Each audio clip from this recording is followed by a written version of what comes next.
الله أكبر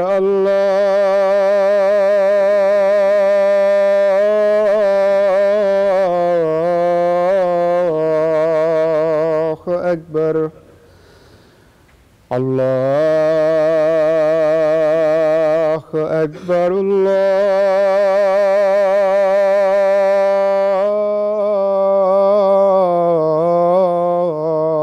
الله أكبر أشهد أن لا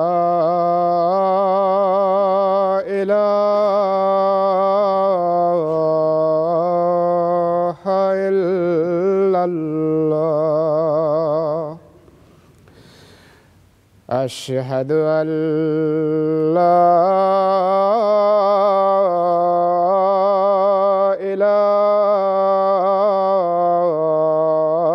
إله إلا الله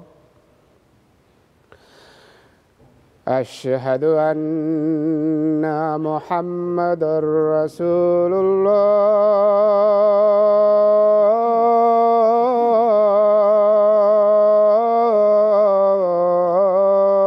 الله أشهد أن محمدًا رسول الله حي على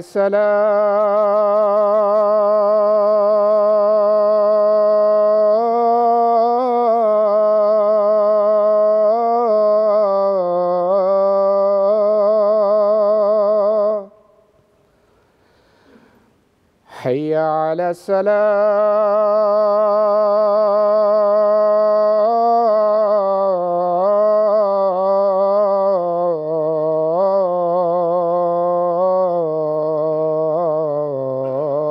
الصلاة حي على الفلاح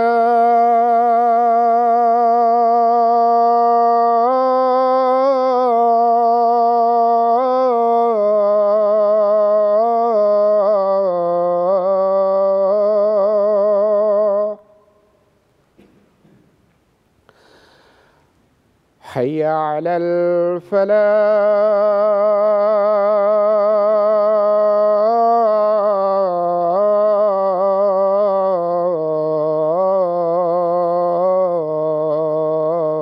الفلاح الله أكبر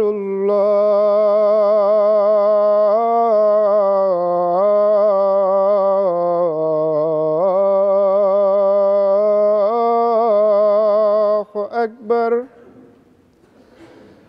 لا إله إلا الله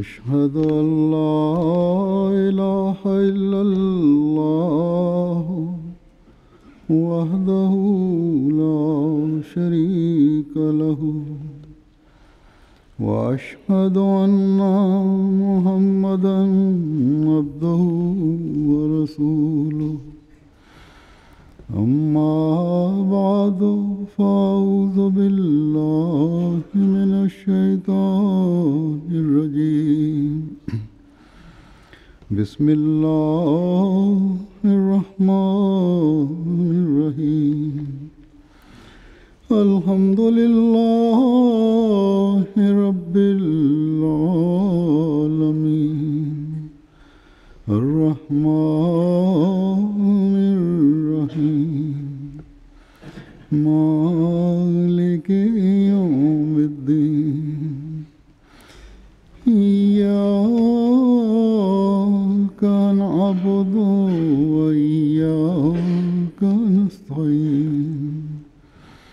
اهدنا الصراط المستقيم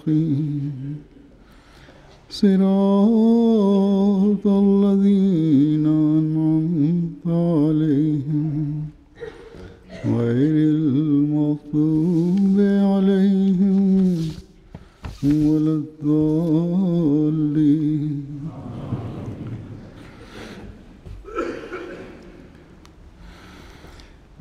عموماً ہم جب اللہ تعالیٰ کے فضل اور انعام کو دیکھتے ہیں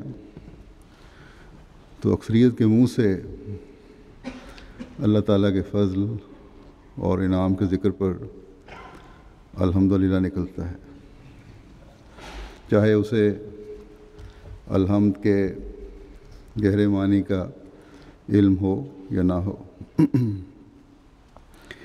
ایک ماحول میں اٹھان کی وجہ سے یہ احساس ضرور ہے کہ چاہے تکلف نہیں کہا جائے، الحمدللہ ضرور کہنا ہے۔ کم علم سے کم علم کو بھی یہ احساس ضرور ہوتا ہے کہ یہ الفاظ ضرور کہے جائیں جو اللہ تعالیٰ کی تعریف کی طرف اشارہ کرتے ہیں۔ بس ایک احمدی کے منہ سے ہر ایسے موقع پر جس سے خوشی پہنچ رہی ہو، جس پر جب اللہ تعالیٰ کے فضل نازل ہو رہے ہوں، اللہ تعالیٰ کی طرف سے کوئی انعام مل رہا ہو، یا کسی بھی طریقے سے یہ احساس ہو کہ اللہ تعالیٰ مجھے نواز رہا ہے، تو الحمدللہ ضرور نکلتا ہے، چاہے وہ کسی کی ذاتی خوشی ہو یا جماعتی طور پر اللہ تعالیٰ کا فضل ہو۔ اور یہ الحمدللہ کے الفاظ کی ادائیگی ہر ایسے موقع پر ایک احمدی کے منہ سے ہونی بھی چاہیے، لیکن ان الفاظ کی ادائیگی کا اظہار الفاظ کہنے والے کے لیے اور بھی زیادہ برکت کا موجب بن جاتا ہے جب وہ سوچ سمجھ کر اس کی روح کو جانتے ہوئے یہ الفاظ کہیں۔ ہم احمدی خوش قسمت ہیں کہ ہم نے اس زمانے کے امام اور مسیح موعود کو مانا ہے، مہدی موعود کو مانا ہے، اور اس ایمان کی وجہ سے ہمیں الحمدللہ یا کسی بھی قرآنی لفظ کے معنی اور روح کو سمجھنے میں دقت نہیں ہے، بشرطے کہ ہماری اس طرح توجہ ہو، کیونکہ حضرت مسیح موعود علیہ السلام نے اللہ تعالیٰ سے علم پا کر اس کی روح سے ہمیں روشناس کروایا ہے۔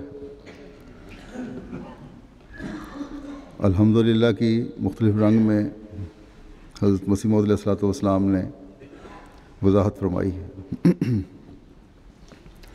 اس وقت میں ایک مختصر وضاحت حمد کے لفظ کی آپ کے الفاظ میں بیان کرتا ہوں۔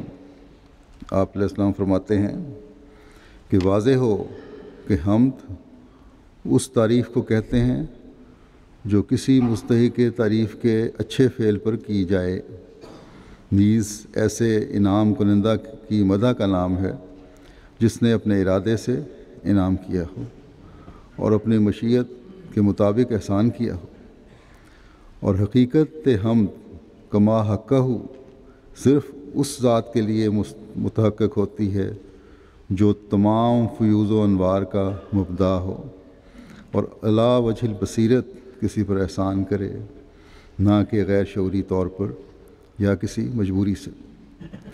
اور حمد کے یہ معنی صرف خدائے خبیر و بصیر کی ذات میں ہی پائے جاتے ہیں، اور وہی محسن ہے، اور اول و آخر میں سب احسان اسی کی طرف سے ہیں، اور سب تعریف اسی کے لیے ہے، اس دنیا میں بھی اور اس دنیا میں بھی، اور ہر حمد جو اس کے غیروں کے متعلق کی جائے اس کا مرجع بھی وہی ہے۔ بس یہ وہ تفصیل ہے جس کا لفظ ہم جو ہے لفظ جس کا حامل ہے، اور جب ان باتوں کو سامنے رکھ کر الحمدللہ کہا جائے تو وہ حقیقی حمد بنتی ہے جو ایک مومن کو خدا تعالیٰ کی کرنی چاہیے۔ قرآن کریم میں یہ لفظ حمد بہت سی جگہوں پر اللہ تعالیٰ کی حمد کی طرف توجہ دلاتے ہوئے استعمال ہوا ہے۔ بہرحال اس وقت میں اس اقتباس کے حوالے سے بات کروں گا، اس کی تھوڑی سی وضاحت کروں گا۔ اس میں حضرت مسیح موعود علیہ السلام نے حمد کی وضاحت کے حوالے سے جن باتوں کی طرف توجہ دلائی ہے وہ یہ ہیں۔ ایک تو یہ بات کہ ایسی تعریف جو اس کسی مستحق تعریف کے اچھے فعل پر ہو، اور مختلف لوگوں کی تعریف ہوتی ہے انسانوں میں سے بھی، لیکن فرمایا کہ جو تعریف کا مستحق ہے، اور تعریف کا مستحق اللہ تعالیٰ کے علاوہ اور سب سے زیادہ کون ہو سکتا ہے؟ بس ایک بات تو یہ ذہن میں رکھنی چاہیے کہ تمام تعریفیں اللہ تعالیٰ کی اس لیے ہیں کہ وہی سب سے زیادہ حقدار ہے تعریف کا۔ پھر یہ کہ آپ فرماتے ہیں کہ ایسے انعام دینے والے کی تعریف جس نے اپنے ارادے سے انعام دیا۔ بس اللہ تعالیٰ کے انعام جب نازل ہوتے ہیں تو انعام حاصل کرنے والے کہ اپنے عمل سے زیادہ اللہ تعالیٰ کے ارادے سے ملتے ہیں۔ اللہ تعالیٰ بعض دفعہ رحمانیت کا جلوہ دکھاتے ہوئے بغیر کسی عمل کے بھی نواز دیتا ہے، یا اس عمل سے ہزاروں گنا زیادہ بڑھا کر نوازتا ہے جتنا کہ عمل کیا گیا ہو، یا پھر رحیمیت کے جلوے کے تحت اگر انعام دیتا ہے تو یہ بھی اللہ تعالیٰ کے ارادے سے ہے۔ اللہ تعالیٰ ہی بندے کو توفیق دیتا ہے کہ وہ کوئی کام کرے یا دعا کرے اور اس کے نتیجے میں نیک نتائج ظاہر ہوں، اور پھر اللہ تعالیٰ بندے کو نوازے۔ اور پھر تیسری چیز یہ فرمائی کہ اپنی مشیت کے مطابق احسان کیا ہو، اور اللہ تعالیٰ سے بڑھ کر کون ہے جو اپنی مشیت کے مطابق کوئی احسان کرتا ہے یا کوئی بھی کام کرتا ہے، اپنے بندوں پر احسان کرتا ہے۔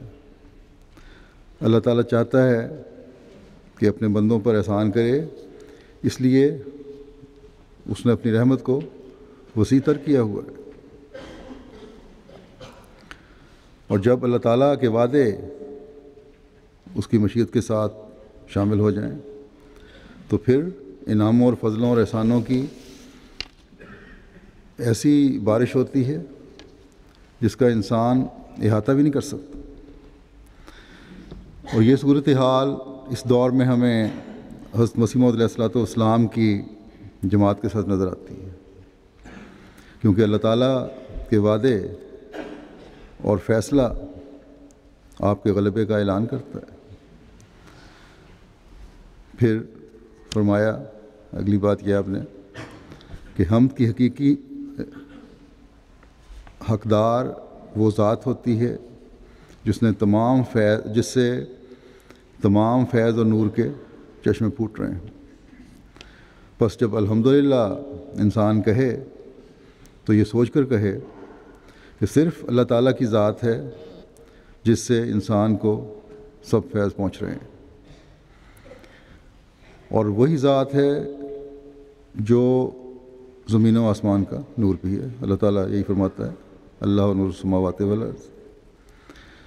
جب وہ نور ہے تو اسی کی طرف انسان رجوع کرے، اس کی طرف بڑھے، اس کے آگے جھکے، اور یوں پھر حقیقی حمد کرنے والا بن کر اندھیروں سے روشنیوں کی طرف پھر ایسا انسان بڑھتا چلا جاتا ہے۔ اور یہاں پھر اللہ تعالیٰ کے احسان کا ایک اور مضمون شروع ہو جاتا ہے، جیسا کہ فرماتا ہے اللہ ولی الذین آمنوا یخرجہم من الظلمات الی النور، کہ اللہ تعالیٰ ان لوگوں کو دوست ہو جاتا ہے جو ایمان لاتے ہیں اور انہیں اندھیروں سے نکال کر روشنی کی طرف لاتا ہے۔ اور جس بندے کا اللہ تعالیٰ دوست اور ولی ہو جائے پھر اسے الحمدللہ کا بھی ایک نیا ادراک حاصل ہوتا ہے،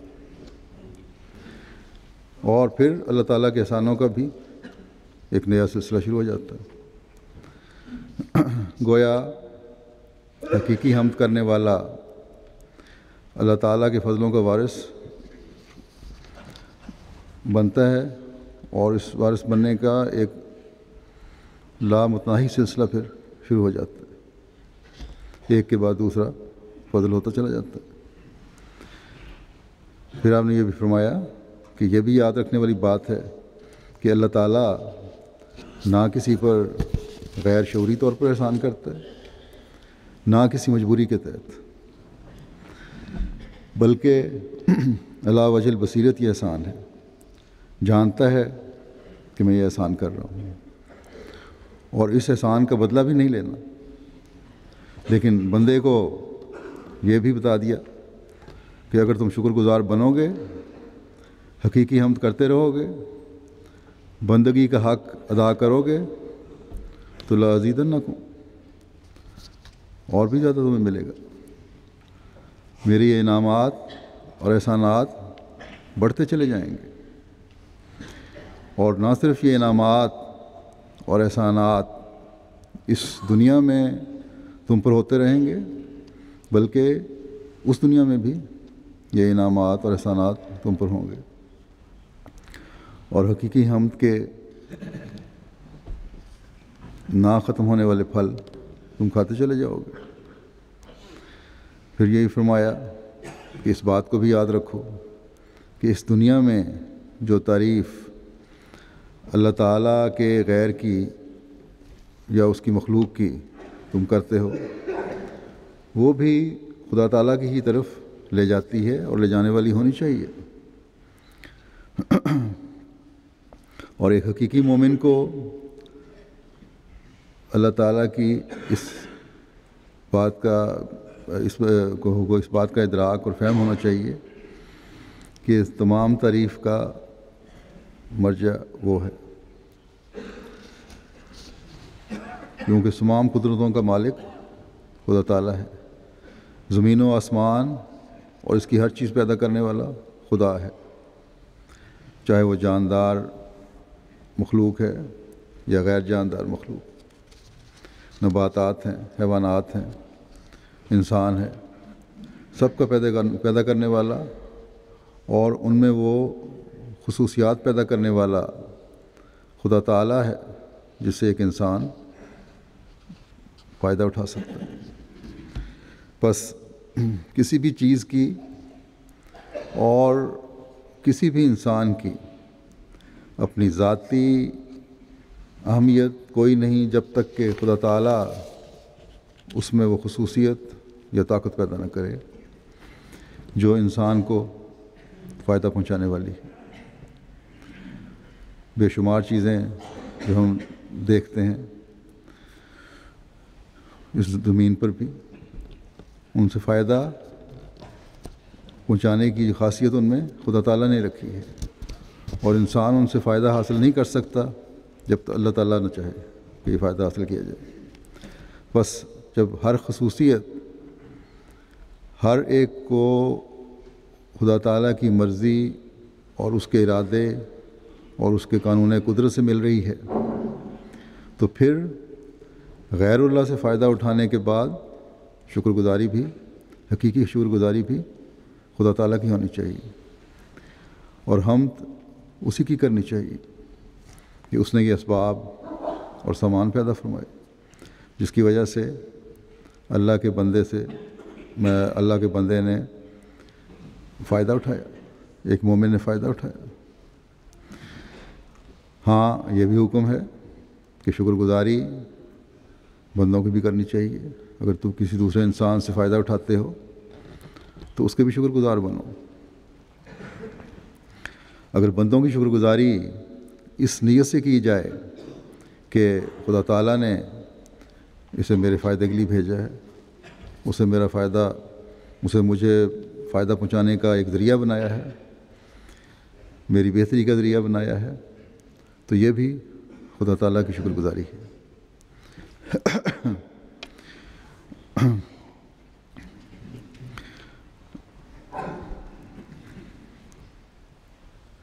اور یہ شکر گزاری اس رب العالمین کی ہے جو تمام جہانوں کا رب ہے، جس نے ہمیں بھی پیدا کیا اور ہماری پرورش کے سامان کیے اور باقی چیزوں کے لیے بھی. کسی بندے کو پھر انسان رب نہیں بناتا. یہ نہیں سمجھتا کہ اس بندے کی وجہ سے میرے یہ کام ہوئے ہیں، یہ مجھے سب کچھ ملا ہے. رب پھر حقیقی رب اللہ تعالیٰ ہوتا ہے جو رب العالمین ہے. بس یہ ایک مومن کی شان ہے کہ جب وہ بندوں کے احسانوں کا بھی شکر گزار ہوتا ہے تو احسان کا منبع خدا تعالیٰ کی ذات کو سمجھتا ہے. بلکہ جب کسی کی طرف سے نیک سلوک دیکھتا ہے تو اس نیک سلوک کی وجہ بھی خدا تعالیٰ کی ذات کو سمجھتا ہے کہ اس نے دوسرے کے دل میں نیک سلوک کرنے کا خیال ڈالا. بس ایک حقیقی مومن کی سوچ ہر فائدے پر، چاہے وہ کسی بھی ذریعے سے پہنچ رہا ہو، خدا تعالیٰ کی ذات کی طرف لے جاتی ہے. اور جب یہ صورت ہو تو وہی حقیقی حمد ہے جس کی طرف حضرت مسیح موعود علیہ الصلوۃ والسلام نے ہمیں توجہ دلوائی ہے اور توجہ قائم کرنے کا فرمایا ہے. اللہ تعالیٰ کے فضل سے افراد جماعت کی اکثریت تو اس سوچ سے اللہ تعالیٰ کی حمد کرتی ہے اور کرنی چاہیے کہ ایمان بھی اس حقیقی حمد کے ساتھ ہی ترقی کرتا ہے.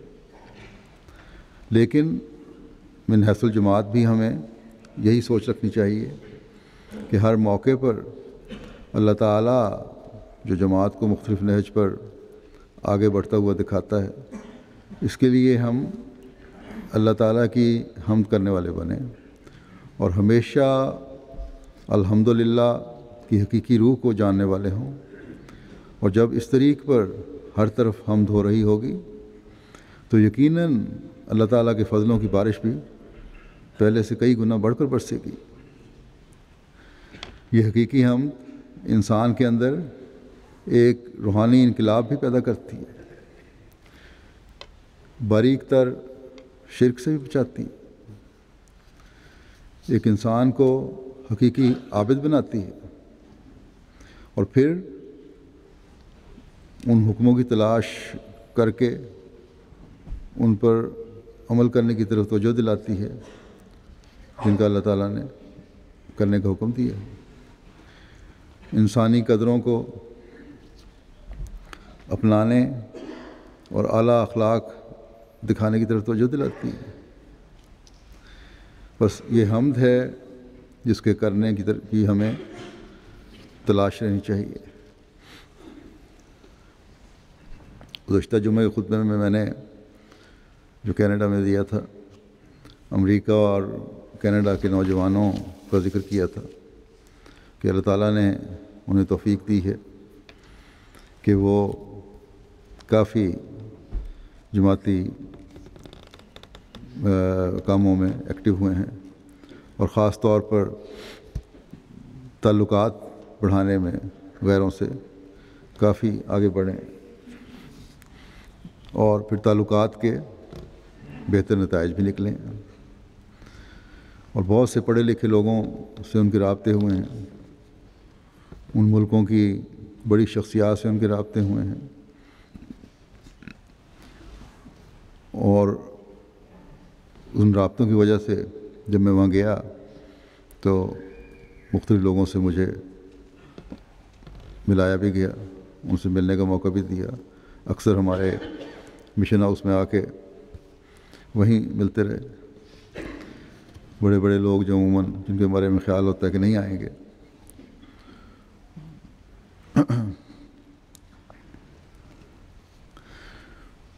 وہ لوگ جو ملکوں کی پالیسیز بناتے ہیں، جو دنیا کی پہ حکومت کر رہے ہیں اور دنیا کے بارے میں پالیسیز بناتے ہیں، ان کو بھی کچھ بتانے اور سمجھانے کا اور کہنے کا موقع ملا۔ ان تعلقات کی وجہ سے یہ فائدہ ہوا، اور اس میں جیسا کہ میں نے کہا بڑا کردار نوجوانوں نے ادا کیا۔ لیکن ان نوجوانوں کو، جو خواہ امریکہ کے ہوں یا کینیڈا کے ہوں یا دنیا میں کسی بھی ملک کے ہوں، میں یہ توجہ دلانے بھی چاہتا ہوں کہ کسی دنیاوی تعلق کو اپنی بڑی کامیابی نہ سمجھیں۔ ہاں، ایک موقع اللہ تعالیٰ نے آپ کو دیا، ان دنیاوی لوگوں تک آپ کی پہنچ ہو اور ان تک حقیقی اور انصاف پر مبنی اسلام کی تعلیم پہنچے۔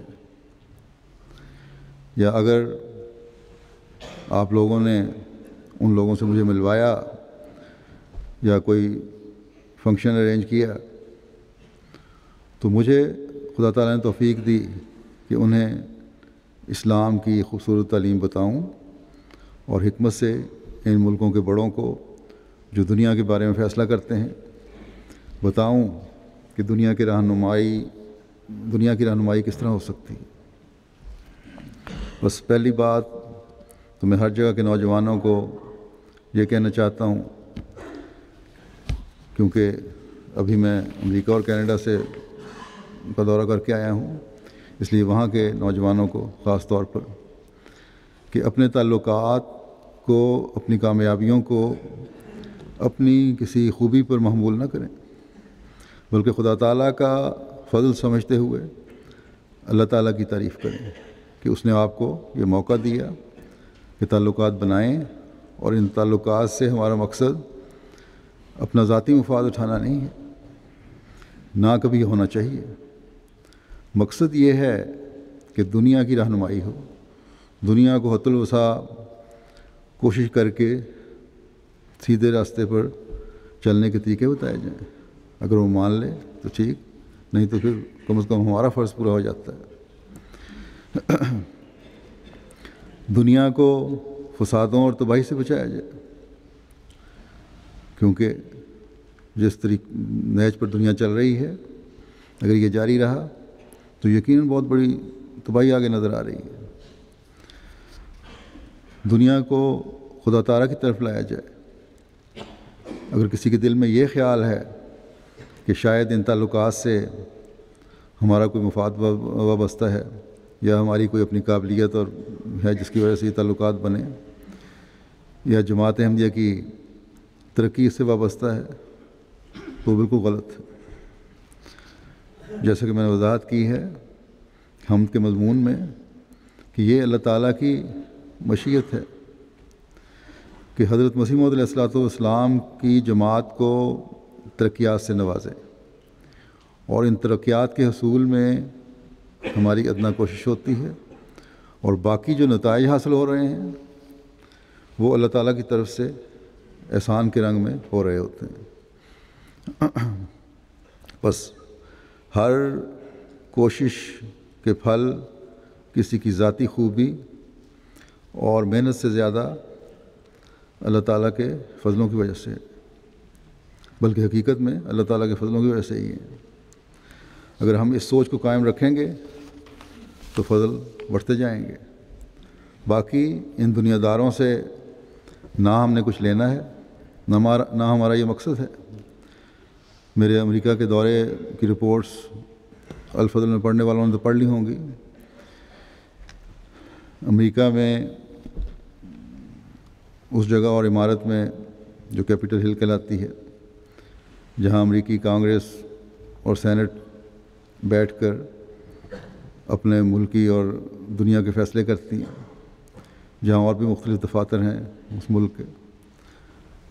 وہاں ایک فنکشن بھی ہوا تھا ایک ہال میں نے انہیں مختصر خطاب کیا تھا۔ ہمارے مخالفین نے، بعض نے اسے ہمارے خلاف، جماعت کے خلاف اچھالنے کی کوشش کی، خاص طور پہ پاکستان میں، تاکہ احمدیوں کے خلاف مزید بھڑکایا جائے، لیکن بہرحال وہ ایسا خاص تو ان کو پذیرائی نہیں ملی۔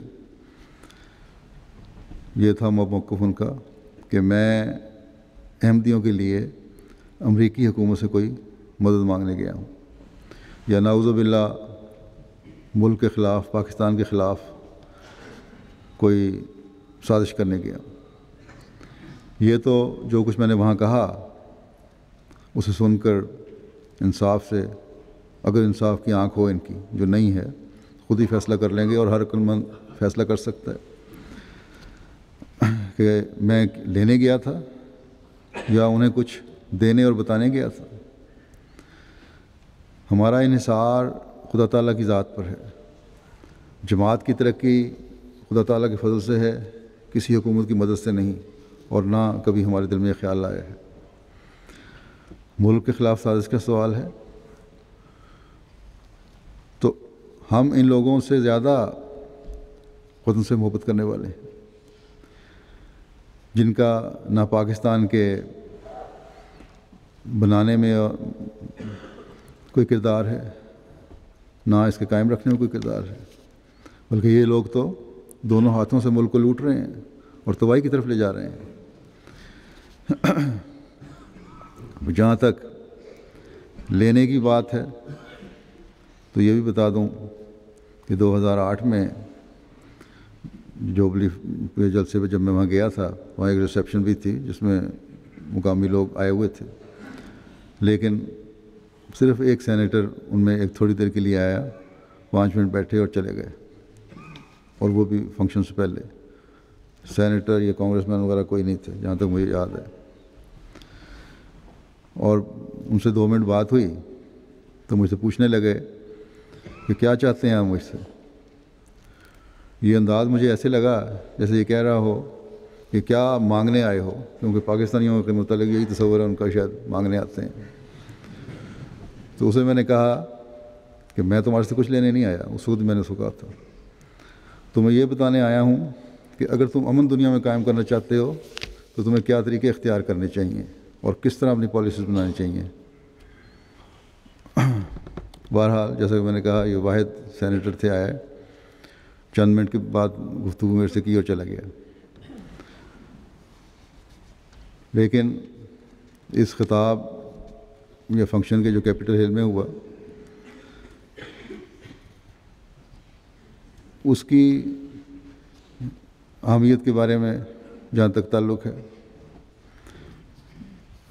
میرے لیے صرف اتنی تھی کہ اگر یہ لیڈر اکٹھے ہو جائیں اور پڑھا لکھا طبقہ وہاں آ جائے تو ان کو اسلام کی تعلیم کے کچھ پہلو بتائے جائیں، اور دنیا کے امن کے لیے شاید پھر یہ سن کے ان کو صحیح قدم اٹھانے کا خیال پیدا ہو جائے۔ اس فنکشن سے ایک دن پہلے CNN کے نمائندے نے میرا انٹرویو لیا تھا، اور باتوں کے علاوہ کہنے لگا کہ تمہارے لیے بڑا اہم موقع پیدا ہو رہا ہے اور کیسا محسوس کر رہے ہو۔ تو میں نے اسے کہا، ایک دم میرے منہ سے یہی نکلا کہ میرے لیے تو کوئی ایسا زیادہ اہم موقع نہیں ہے، جس کی وجہ سے میں ضرور سے زیادہ اس کے الفاظ کو جیسے بڑے ایکسائٹمنٹ ہو گئی یا کچھ ہوگا، ایسی کوئی موقع نہیں ہے جس سے میں ضرور سے زیادہ ایکسائٹڈ ہو جاؤں۔ میرا اصل مقصد تو اس دورے کا جو امریکہ میں آیا ہوں، اپنے لوگوں سے ملنا اور ان کی دینی، اخلاقی، روحانی حالت کی بہتری کی طرف انہیں توجہ دلانا ہے۔ اس پر وہ کہنے لگا کہ یہ تمہارا یہ بات جو ہے امریکی سیاستدانوں کے لیے تو بڑی دھچکے والی بات ہے کہ تم اسے کوئی اہمیت نہیں دے رہے، اور پھر ہنس کے کہنے لگا کہ میں تمہاری یہ بات بہرحال ان سیاستدانوں کو نہیں بتاؤں گا۔ تو بہرحال ایک دنیا دار کی نظر میں تو اس کی کوئی اہمیت ہوگی، لیکن ہمارے نزدیک نہ ہے اور نہ ہونی چاہیے۔ ہاں، ہم اعلیٰ اخلاق کا مظاہرہ کرتے ہوئے ان کا شکریہ ضرور ادا کرتے ہیں کہ انہوں نے ہماری باتیں سنی۔ اسی طرح اس فنکشن سے پہلے جو مختلف ملاقاتیں ہو رہی تھیں، وہاں کے فوجوں میں جو مختلف فرقوں کے چیپلن ہیں، وہ بھی ہمارے ایک احمدی کے تعلق کی وجہ سے مجھے ملنے آئے، 4-5 آدمی تھے۔ تو ایک نے ان میں سے مجھے کہا کہ کل تم نے کانگریس میں اور کانگریس وہاں جا کے کانگریس مین اور سینیٹر سے خطاب کرنا ہے، تو نروس تو نہیں ہو رہے ہو گئے؟ میں نے اسے کہا کہ بالکل نہیں، ایسی میں نے تو قرآن اور اسلام کی باتیں کرنی ہیں، اور میں نہیں سمجھتا کہ اس میں کوئی نروس ہونے والی بات ہے، اور اللہ تعالیٰ توفیق دیتا ہے، مختلف جگہوں پر لیکچر دینے کا موقع بھی ملتا رہتا ہے۔ تو خود ہی کہنے لگا کہ ہمیں اگر کوئی ایسا موقع آئے تو بڑی دقت ہوتی ہے، اور بعض دفعہ نروس ہو جاتے ہیں، حالانکہ ہم بہت زیادہ لیکچر دینے والے ہیں۔ یہ اس لیے کہ یہ لوگ بے شک ہیں تو چیپلن اپنے مذہبی رسومات ادا کرنے کے لیے بنائے گئے ہیں، یا مذہبی لیڈر سمجھ لیں، لیکن دنیا داری ان پر غالب ہے، اور کیپٹل ہل کا جو نام ہے وہی ان کے لیے ایک ہوا ہے، امریکن ہو چاہے وہ امریکن ہی ہوں۔ لیکن خدا واحد کو ماننے والے کے لیے خدا ہی سب کچھ ہے اور ہونا چاہیے۔ جماعت پر اعتراض کرنے والے بھی اسی طرح دنیا داروں سے متاثر ہوتے ہیں جس طرح یہ لوگ ہو رہے ہیں، اور ان لوگوں کو اس متاثر ہونے کی وجہ سے کبھی توفیق نہیں ملی۔ ان کی بھی میٹنگیں ہوتی ہوں گی، بعض ملتے بھی ہوں گے جا کے، کہ اسلام کا پیغام پہنچائیں، اللہ تعالیٰ کا پیغام پہنچائیں، قرآن کریم کا پیغام پہنچائیں۔ جب ایک فنکشن ہو گیا تو ایک کانگریس مین نے ایک دوسرے سے بات کر رہا تھا، جو ہمارے ایک احمدی نے سن لی، کہ مسلمانوں لیڈروں کو اس طرح ہونا چاہیے، کھل کر بات کیا کریں اور حقیقت بیان کریں اور پرزور الفاظ میں کریں۔ تو یہ بہرحال ایک تاثر تھا۔ ان لوگوں کو کبھی آج تک کسی مسلمان لیڈر کو، اور بلکہ حکومتوں کے سربراہوں کو بھی توفیق نہیں اللہ تعالیٰ نے دی۔ اس لیے نہیں دی کہ انہوں نے ان کو دین سے زیادہ دنیا کی طرف رغبت ہے۔ بس نوجوان ہمیشہ اس سوچ کے ساتھ تعلقات رکھیں کہ ہم نے ان دنیاوی لیڈروں سے کچھ لینا نہیں بلکہ دینا ہے۔ شکر گزاری کے جذبات سب سے بڑھ کر اللہ تعالیٰ کے لیے ہوں، اور پھر دیکھیں کہ اللہ تعالیٰ کے فضل کس طرح بڑھتے رہیں گے۔ یاد رکھیں، جماعت کے کاموں میں کبھی دنیا داری راس نہیں آتی۔ اگر دنیا داروں کو اپنا سب کچھ سمجھ لیا تو جو خدا تعالیٰ ہے، جو انعام دینے والا ہے، وہ ان انعاموں کو واپس لینے کا بھی کی طاقت بھی رکھتا ہے۔ بس ہمارا مقصد تو ہمیشہ خدا تعالیٰ کی حمد اور اس کی رضا ہونا چاہیے، اور ہے، نہ کہ کسی دنیا دار سے تعلقات ہماری انتہا ہے۔ کبھی نہ ہماری انتہا ہوئی ہے، نہ انشاءاللہ ہوگی، اور نہ ہی ہماری زندگی کا مقصد ان دنیا داروں سے کچھ حاصل کرنا اور ان تک پہنچنا ہے، اور نہ کبھی، چاہے وہ امریکہ کا کیپٹل ہل ہو یا کوئی اور اس ایوان ہو، نہ وہاں کا فنکشن ہماری زندگی کا مقصد کبھی رہا ہے اور نہ ہوگا اور نہ ہونا چاہیے۔ یہ ہماری انتہا نہیں، ہماری انتہا ہمیشہ ہر احمدی کو یاد رکھنی چاہیے، جتنا بھی پڑھا لکھا ہے اور ان لوگوں سے تعلقات ہیں، کہ خدائے واحد کے آگے جھکنے والا دنیا کو بنانا ہے۔ یہ ہمارا انتہائی مقصود ہے۔ حضرت صلی اللہ علیہ وسلم کے جھنڈے کو تمام ایوانوں اور ملکوں کے جھنڈوں سے اونچا کرنا ہے. یہ ہمارا مقصد ہے. MTA پر بھی اکثر نے دیکھا ہوگا اور رپورٹس میں بھی پڑھا ہوگا. جو کچھ میں نے وہاں کہا وہ قرآن کریم کی تعلیم کی روشنی میں اور کہی ہے، اور اسلام کی تعلیم جو حق سچائی کی تعلیم ہے وہ کہنے کی کوشش کی ہے. اس میں بھی میری کوئی خوبی نہیں. میں تو اپنے آپ کو کم علم اور عاجز انسان سمجھتا ہوں، لیکن جس مسیح موعود کی نمائندگی میں میں اس خطاب کے لیے گیا تھا، اس کے ساتھ آپ کے آقا اور ہمارے آقا و مطاع حضرت محمد رسول اللہ صلی اللہ علیہ وسلم سے خدا تعالیٰ کا وعدہ تھا کہ نصرت بالرعب. وہاں جاتے ہوئے کار میں جب میں دعا کر رہا تھا تو یہی مجھے خیال آیا کہ یہ لوگ کہتے ہیں کہ بڑا اونچا ایوان ہے یہ، اور اس سے پہلے تو کوئی مجھے سوچنے کا موقع بھی نہیں ملا تھا. اسی وقت مجھے جاتے جاتے خیال آیا تو میں تو تیرا ایک عاجز بندہ ہوں اور تیرے پیغام کو لے کے جا رہا ہوں، تیرے مسیح موعود کا نمائندگی میں جا رہا ہوں. اس لیے نصرت بالرعب کا جو وعدہ حضرت مسیح موعود علیہ الصلوۃ والسلام سے ہے، اس کا نظارہ آج بھی دکھا دے. اور اللہ تعالیٰ نے یہ دعا قبول کی، اور یہ ذوق رکھنے والے احمدیوں نے دیکھا اور اس کا اظہار بھی کیا، بلکہ دوسروں نے بھی اظہار کیا کہ نصرت بالرعب کا نظارہ ہم نے وہاں دیکھا. انور محمود خان صاحب جو مولانا عبد المالک خان صاحب کے بیٹے ہیں، وہیں رہتے ہیں، مرکزی عاملہ میں شامل ہے وہاں کی. انہوں نے ایک مختصر سا مضمون بھی لکھا ہے جو میں سمجھتا ہوں ان کو چھپا بھی دینا چاہیے الفضل اور دوسرے سالوں میں، ان سیاستدانوں کے وہاں کے حالات کے بارے میں اور ان سیاستدانوں کے مختصر تبصروں کے بارے میں کہ کس طرح ان پہ اثر ہو رہا تھا. اس فنکشن میں 29 کانگریس مین اور سینیٹرز آئے ہوئے تھے. تھنک ٹینک سے تعلق رکھنے والے لوگ تھے، پینٹاگون سے تعلق رکھنے والے لوگ تھے، NGO سے کچھ لوگ تھے، پروفیسرز تھے، اور ان ساروں کی تعداد تقریباً 110 تھی.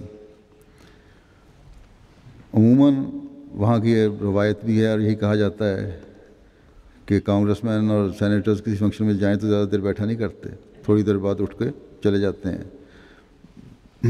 تو بہرحال یہ تو ان کے اخلاق کا کیا معیار ہے یہ تو وہ جانتے ہیں بہرحال، لیکن ہر کوئی وہاں جانتا ہے کہ بیٹھا نہیں کرتے، اٹھ جاتے ہیں. لیکن اس فنکشن میں 2-3 کے علاوہ جنہوں نے پہلے اجازت لے لی تھی، وہ باقی سب جو ہیں پورا وقت بیٹھے رہے ہیں. بلکہ ایک وہاں کے کیپٹل ہل کے پرانے بیوروکریٹ نے جو وہاں کام کرتے ہیں کہا کہ میں 15 سال سے یہاں ہوں، اور ایک تو یہ پہلی بات کہ میں نے نہیں کبھی دیکھا کہ 10 سے زیادہ کانگریس مین یا سینیٹر کبھی کسی فنکشن میں اکٹھے آئے ہوں. دوسری بات یہ کہ کوئی 5-7-10 منٹ چاہے کس کا مرضی پروگرام ہو منٹ سے زیادہ نہیں بیٹھتا، اٹھ کے چلے جاتے ہیں. کوئی ملکی سربراہان آئے بلکہ ہمارے اپنے فنکشنوں میں بھی نہیں بیٹھتے. اور پھر یہ بات تو بالکل ہی عجیب تھی میرے لیے. وہ کہنے لگا کہ مختلف پارٹیوں کے لیڈر، اپوزیشن اور حکومتی لیڈر جو سیاستدان تھے، دونوں بیٹھے ہوئے تھے اور پھر بیٹھے رہے. جس سینیٹر کا میں نے ذکر کیا ہے کہ 2008 میں مجھے ملا اور بڑا متکبرانہ رویہ تھا، وہ بھی نہ صرف وہاں آیا ہوا تھا، اسٹیج پر آ کر بولا اور پورا وقت جتنی دیر میری تقریر تھی وہ بیٹھا رہا اور سن کے گیا. بعض ایسے بھی تھے، ان میں سے بعض سینیٹرز بھی تھے یا کانگریس مین، جو سیٹوں کی کمی کی وجہ سے جو بڑے سے بڑا ہال میسر تھا وہاں ان کا تھا، کچھ ہمارے لوگ تھے، کچھ یہ لوگ. بڑے ہال تو وہاں اس طرح ہوتے نہیں، گولڈ روم کہلاتا ہے ان کا یہ، جو سب سے بہتر بڑا ہال ہے اور اس میں اچھے فنکشن ہوتے ہیں. سیٹوں کی کمی کی وجہ سے یہ لوگ کھڑے بھی رہے اور سنتے رہے باقاعدہ، اور وہ باتیں سنتے رہے ہیں جو شاید ان کے مزاج کی نہیں تھی کہ انصاف کرو. جو میں نے کہیں باتیں وہ یہی تھیں کہ انصاف کرو. انصاف کو اگر صحیح طرح قائم نہ کیا تو پھر حکومتیں جو تم لوگوں کی جتنی مرضی طاقت ہو سنبھال نہیں سکتے. بڑی قومیں چھوٹی قوموں کا خیال رکھیں کہ انتہائی ضروری ہے امن قائم کرنے کے لیے. سلامتی کونسل اور UNO میں برابری پر تمام قوموں کو بیٹھنا چاہیے. دوسرے ملکوں کی دولت پر نظر نہ رکھیں. تو یہ باتیں میں نے ان کو کہی تھیں، اور یہ ایسی نہیں کہ جو کہا جائے کہ ان کے مزاج کے بڑے مطابق تھیں. اور یہ سب کچھ قرآن کریم کی تعلیم سے میں نے ان کو بتایا.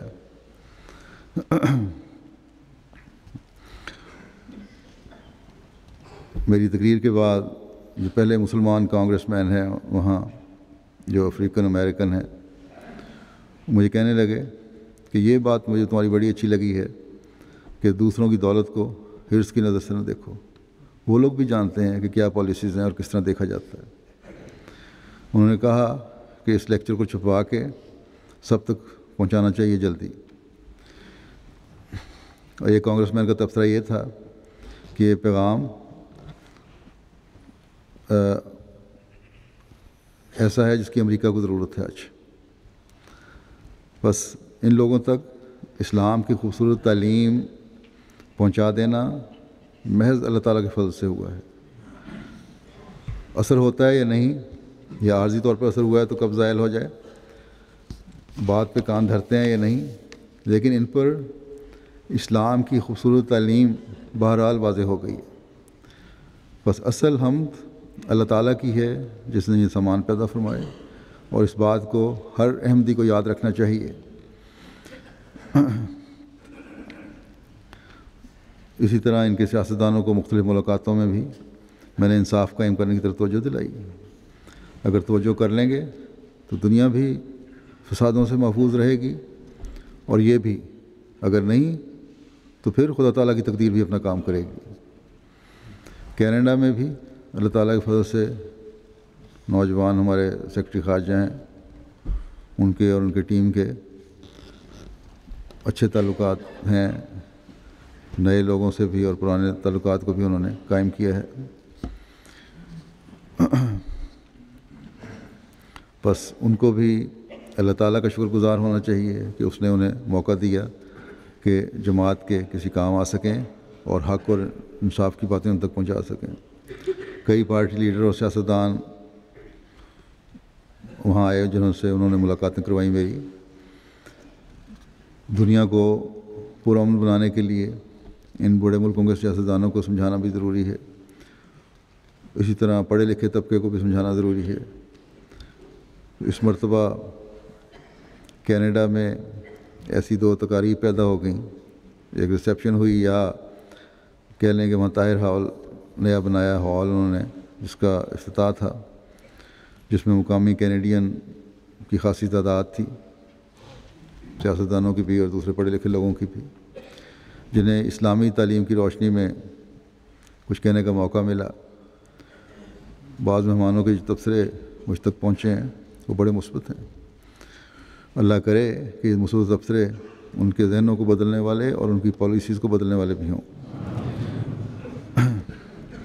اسی طاہر حال کے بارے میں پہلے یہ بھی بتا دوں کہ پہلے ایک حکومتی ادارے نے جو بعض چیریٹی اداروں اور NGOs کی مدد کرتے ہیں، تقریباً $2-2.5 ملین دینے کا اس کو وعدہ کیا تھا. اس کی تعمیر میں کچھ حصہ جماعت ڈالے اور کچھ یہ دیں گے. جب مجھے پتہ لگا تو میں نے کہا بہتر یہ ہے کہ شکریہ کے ساتھ ان کی رقم واپس کر دی جائے اور جماعت خود بنائے اگر بنا سکتی ہے تو اللہ تعالیٰ نے فضل فرمایا، جماعت کو توفیق دی، اور کئی $1 ملین خرچ کر کے یہ ہال اور اس کے ساتھ جامعہ احمدیہ کی عمارت جماعت نے بنائی ہے. باوجود اس کے کہ کینیڈا کی جماعت کی مساجد کے بھی بڑے منصوبے ہیں اور کئی $1 ملین کے منصوبے ہیں. اللہ تعالیٰ کے فضل سے یہ منصوبوں پر عمل درآمد کر رہی ہے اور قربانی کرنے والی جماعت ہے. اللہ تعالیٰ ان کے اموال و نفوس میں برکت ڈالے. جامعہ کے لیے جو ابھی تک عمارت استعمال ہو رہی تھی، وہ خریدی ہوئی عمارت تھی، لیکن وہ چھوٹی پڑ گئی تھی. اب اچھے کلاس رومز، دفاتر وغیرہ اس کے ساتھ بن گئے ہیں، اور پیس ولیج میں ہی جامعہ ہے جہاں کنٹرول وغیرہ بھی نسبتاً آسان ہے۔ اس سال انشاءاللہ وہاں جامعہ شروع ہو جائے گا۔ بس ان ترقیات کو دیکھ کر بھی اللہ تعالیٰ کی ہم سے دل بھر جاتا ہے۔ اللہ تعالیٰ جماعت کے ہر فرد کو حقیقی شکر گزار اور حمد کرنے والا بنائے۔ جماعت کے تعلقات کی وجہ سے وزیر اعلیٰ اونٹاریو نے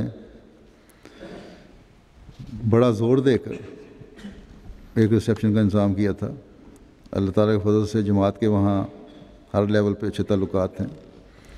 جب میرے کینیڈا آنے کا پتہ چلا تو انہوں نے کہا کہ وہ میرے ریسیپشن کرنا چاہتے ہیں ایک، اور میرے اس وجہ سے انکار پر کہ وقت تھوڑا ہے، اور شہر میں جہاں وزیر اعلیٰ کا دفتر ہے، سیکریٹریٹ ہے، یا جہاں بھی انتظام کرنا تھا انہوں نے اپنے گیسٹ ہاؤسز وغیرہ میں یا وزیر اعلیٰ اس میں، تو وہاں آنا جانا بہت مشکل ہو جائے گا، وقت ضائع ہوگا۔ تو انہوں نے کہا کہ اگر یہ بات ہے تو میں آپ لوگوں کی رہائش کے قریب ایک بڑے ہوٹل میں ریسیپشن کر دوں گا، لیکن آنا ضرور ہے آپ نے۔ تو بہرحال پھر اس وجہ سے انکار کی گنجائش بھی نہیں تھی۔ چنانچہ انہوں نے دعوت کی اور بڑے اچھے الفاظ میں جماعت کا ذکر کیا، جماعت کے تعلقات کا ذکر کیا، جماعت کے کاموں کا ذکر کیا۔ انہیں بھی وہاں 10-15-20 منٹ اسلام کی خصوصی تعلیم بتانے کی توفیق ملی، وہاں جو بھی لوگ آئے ہوئے تھے ان کے۔ بس تعلقات کے لحاظ سے کینیڈا جماعت کے بعض عہدیداروں کے بھی اچھے تعلقات ہیں اور عام لوگوں کے بھی، اور یہ تعلقات جو پہلے قائم ہوئے تھے نہ صرف قائم ہیں بلکہ بڑھتے جا رہے ہیں۔ بس جیسا کہ میں نے کہا، ہمیشہ یہ یاد رکھیں کہ یہ اللہ تعالیٰ کے فضل کی وجہ سے ہے، نہ کہ کسی نوجوان کی یا کسی بھی شخص کی ذاتی وجہ سے۔ اللہ تعالیٰ کے فضل سے کینیڈا جماعت عمومی طور پر اخلاص و وفا میں بڑی ہوئی ہے۔ میں نے گزشتہ خطبے میں ان کے نظام میں بعض خرابیوں کی وجہ سے انتظامات میں کچھ ناراضگی کا اظہار وہاں کیا تھا۔ تو افراد جماعت سے جب ملاقاتیں ہو رہی تھیں تو انہوں نے بڑی رو کر وہاں معافی مانگی، اور خطوط کے ذریعے سے بھی۔ حالانکہ میری ناراضگی کا اظہار اگر کچھ تھوڑا سا تھا تو وہ متعلقہ شعبہ جات کے بارے میں تھا، ان کے عہدیداران سے تھا، نہ کہ افراد جماعت سے۔ افراد جماعت کی محبت اور اخلاص ہی تھا جو میں نے یہ ان کو کہا تھا کہ اگر ان کا خیال نہ ہوتا تو جلسہ امریکہ میں منتقل کر دیا جاتا۔ بس مجھے افراد جماعت سے عموماً تو کوئی شکوہ نہیں ہوا۔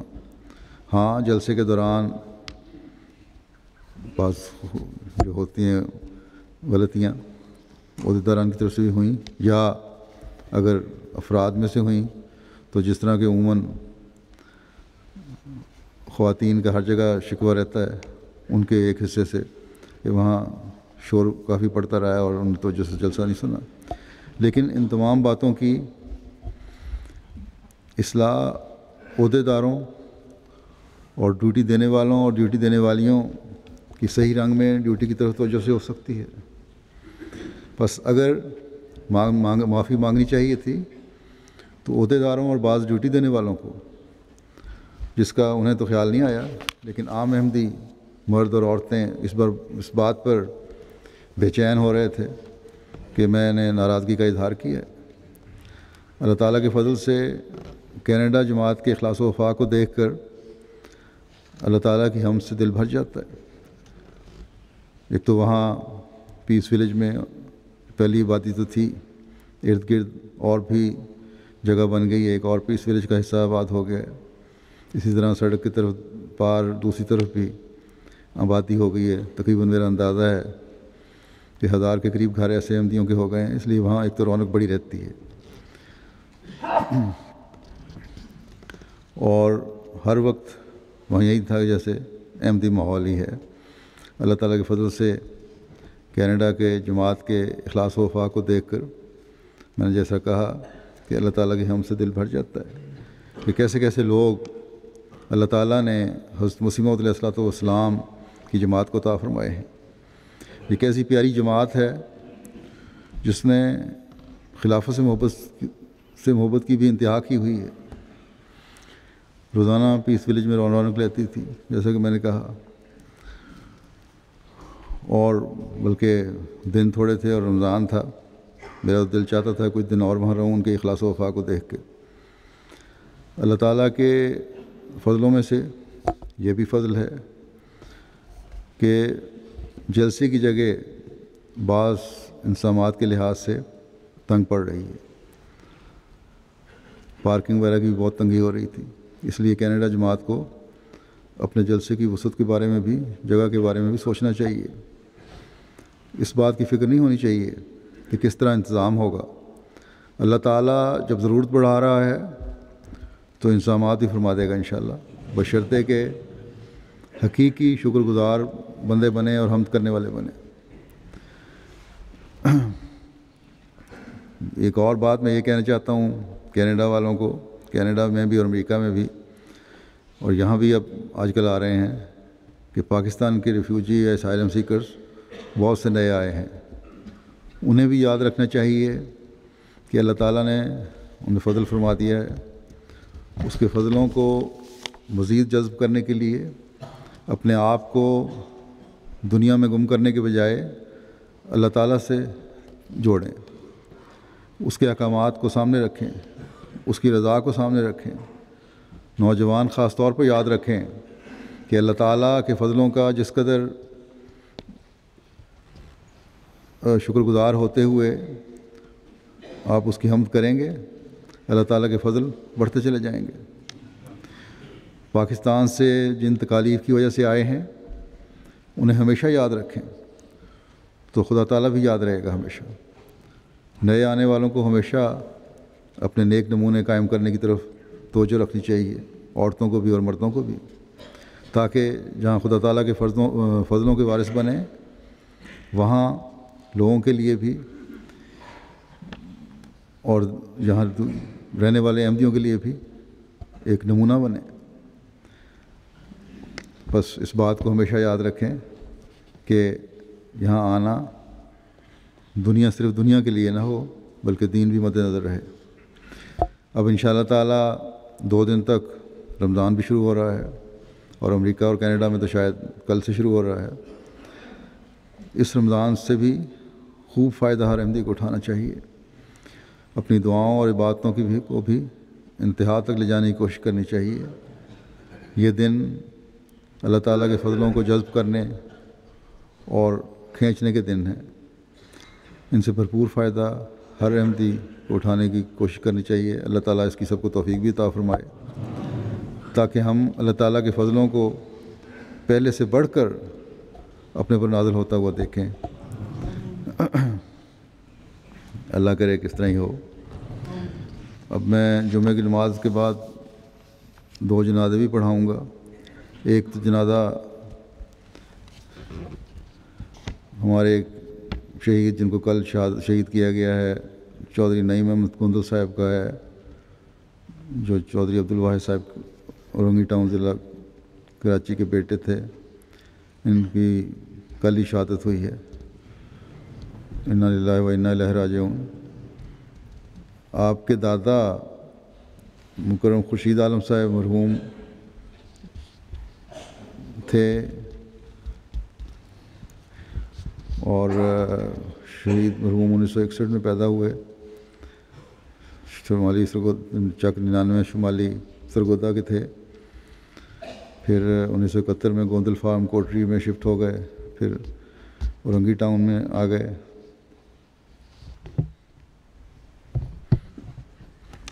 1914 میں ان کی دادی نے حضرت خلیفۃ المسیح ثانی کے ہاتھ پر بیعت کی تھی، اور دادا نے پھر بعد میں بیعت کی۔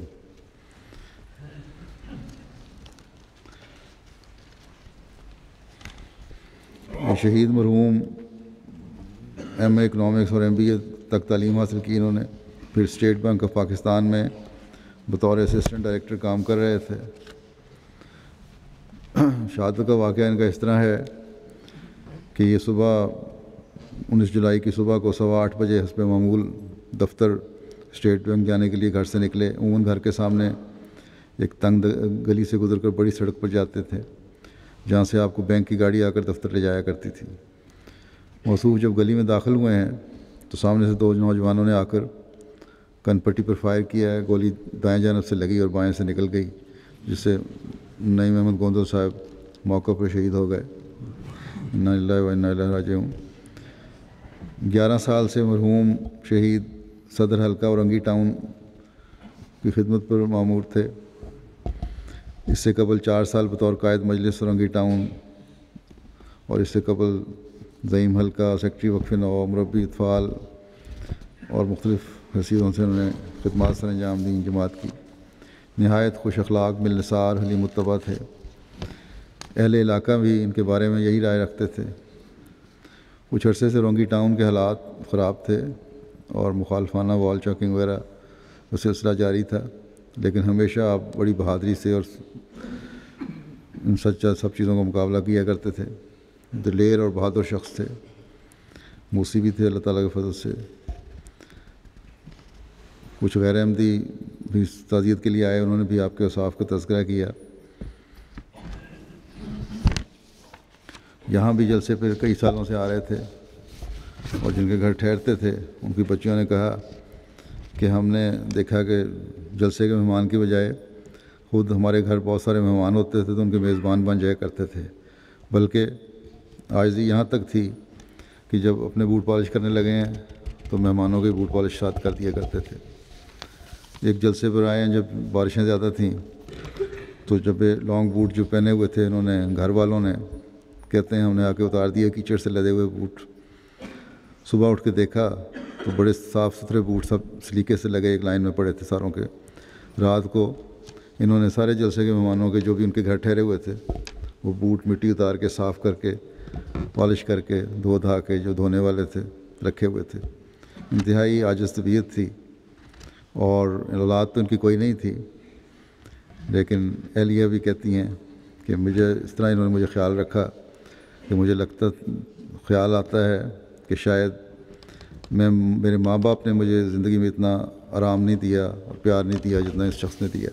اللہ تعالیٰ مرحوم کے درجات بلند فرماتا چلا جائے اور یہ سختی کے دن بھی اللہ تعالیٰ جلد سے جلد پاکستان میں ختم کرے۔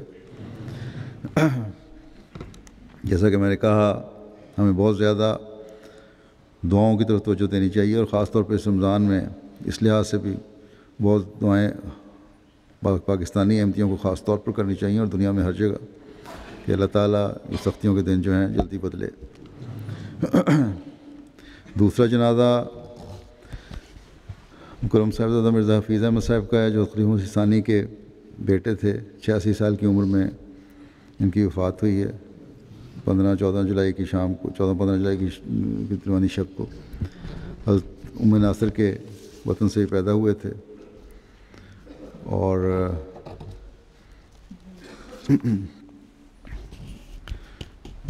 بڑے نرمی سے بات کرنے والے، غریبوں سے حسن سلوک کرنے والے تھے۔ انہوں نے مولوی فاضل کا امتحان پاس کیا، اس کے بعد خلیفہ مسیح ثانی نے سنڈیکیٹ جو اپنا ادارہ تھا زمینوں کا سندھ کا، وہاں ان کو بھیج دیا تھا، تو وہی کام کرتے رہے۔ اس کے بعد پھر جب یہ بند ہو گیا تو پھر یہ اپنا کاروباری کرتے رہے۔ خلافت سے بھی تعلق ان کا بڑا تھا، مجھے باقاعدگی سے خط پہ لکھا کرتے تھے اور بڑے اخلاص و وفا کا تعلق ہمیشہ انہوں نے ظاہر کیا۔ میرے ماموں تھے، اللہ تعالیٰ ان کے درجات بلند فرمائے، ان سے مغفرت کا سلوک فرمائے۔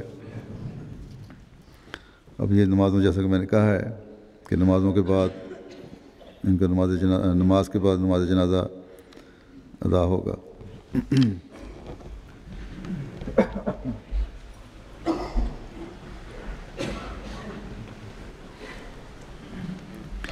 الحمد للہ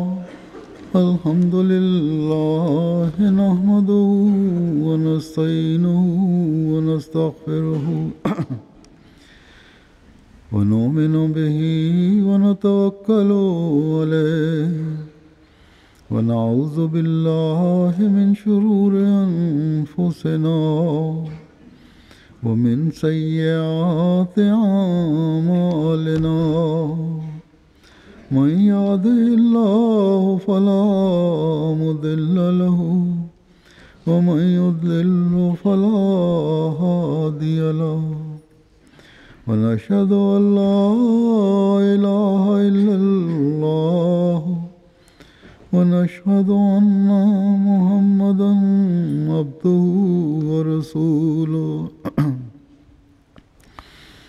عباد الله رحمكم الله إن الله يأمر بالعدل والإحسان وإيتاء ذي القربى